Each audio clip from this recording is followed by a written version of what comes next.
আপনি কি জানেন মৃত ব্যক্তিরা কখন বুঝতে পারে যে সে মারা গেছে? প্রথমত মৃত ব্যক্তিরা বুঝতে পারে না যে সে মারা গেছে। মৃত ব্যক্তির মৃত্যুর পর আত্মীয় স্বজনের কান্নাকাটি, গোসল দেওয়া, কাফন পরানো, এমনকি কবর দেওয়ার আগ পর্যন্ত সে মনে করে মৃত্যুর স্বপ্ন দেখতেছে। এমন অবস্থায় সে চিৎকার করে সাহায্যের জন্য বা তার স্বপ্ন ভাঙানোর জন্য, কিন্তু আফসোস কেউ তার চিৎকার শুনতে পায় না।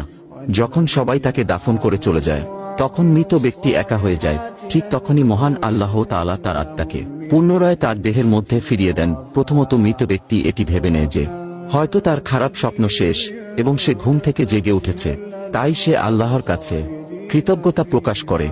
এরপর সে তার শরীর স্পর্শ করতে থাকে যা কিনা সবেমাত্র দাফন করা হয়েছে। তখন সে বলতে থাকে, আমার শার্ট কোথায়, আমার প্যান্ট কোথায়, আমি সাদা কাপড়ে মোড়ানো কেন, এখানে এত অন্ধকার কেন, এখানে এত ময়লা মাটির গন্ধ কেন? তখন সে আস্তে আস্তে বুঝতে পারে যে সে সত্যিই মারা গেছে। আপনি কি জানেন যখন কোনো মানুষ মারা যায় তখন তার কবরে কি ঘটে?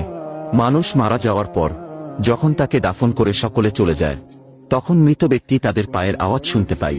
তখন মহান আল্লাহ তাআলা পুনরায় তার দেহের মধ্যে আত্মা ফিরিয়ে দেন। তারপর তার কবরে দুইজন ফেরেশতা এসে উপস্থিত হয়। তারা এসে মৃত ব্যক্তিকে বসিয়ে তিনটি প্রশ্ন করবে। প্রথম প্রশ্ন করা হবে, মান রব্বুকা, তোমার প্রভুকে? মৃত ব্যক্তি ঈমানদার হলে বলবে, রব্বি আল্লাহ, আমার প্রভু আল্লাহ।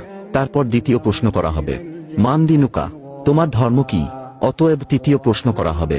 নবীজির ছবি দেখিয়ে বলবে, মান হুয়া, এই ব্যক্তিকে। মৃত ব্যক্তি শেষ নবীর উম্মত হলে বলবে, ইনি হলেন আমাদের শেষ নবী হযরত মুহাম্মদ সাল্লাল্লাহু আলাইহি ওয়াসাল্লাম। তখন ফেরেশতারা বলবে, তুমি সফলকাম, তোমার জন্য রয়েছে চিরসুখের জান্নাত, যেখানে তুমি অনন্তকাল বসবাস করবে। যদি তুমি প্রশ্নগুলোর উত্তর না দিতে পারতে তোমাকে আগুনের গর্তে নিক্ষেপ করা হতো, সেখানে তুমি অনন্তকাল জ্বলতে। আপনি জানেন কি মৃত্যুর 40 দিন আগে কি হয়? যখন মানুষের জীবনের শেষ 40 দিন বাকি থাকে তখন তার সাথে কি ঘটে? আল্লাহ তাআলা তার পবিত্র আরশের নিচে একটি বৃক্ষ সৃষ্টি করেছিলেন। আল্লাহর যতগুলো মাখলুকাত আছে এবং যেগুলোতে জীবন দেওয়া আছে তার প্রত্যেকটির হায়াত এই গাছে ঝুলন্ত রয়েছে। যখন কোনো মানুষের জীবনের শেষ 40 দিন বাকি থাকে তখন সেই গাছ থেকে একটি পাতা ছুটে আসে মালাকুল মাউত আজরাইল আলাইহি ওয়াসাল্লামের কাছে। সে পাতায় তার নাম, তার পিতার নাম এবং তার মাতার নাম, এমনকি তার বংশের নাম পর্যন্ত লেখা থাকে। আর নির্দিষ্ট সময়ের মধ্যে মালাকুল মাউত তার রূহ কবজ করে নেয়। যেদিন এই গাছ থেকে পাতা ছিঁড়ে মালাকুল মাউতের কাছে এসে পৌঁছায় সেই দিনই তাকে আল্লাহর আরশের নিচে মৃত ঘোষণা করা হয়।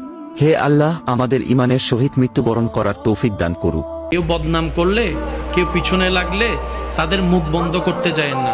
তাদের মুখের হিসাবটা রবের উপর ছেড়ে দিয়ে আপনি 2 আঙ্গুল দিয়ে নিজের কানটা বন্ধ করে ফেলেন।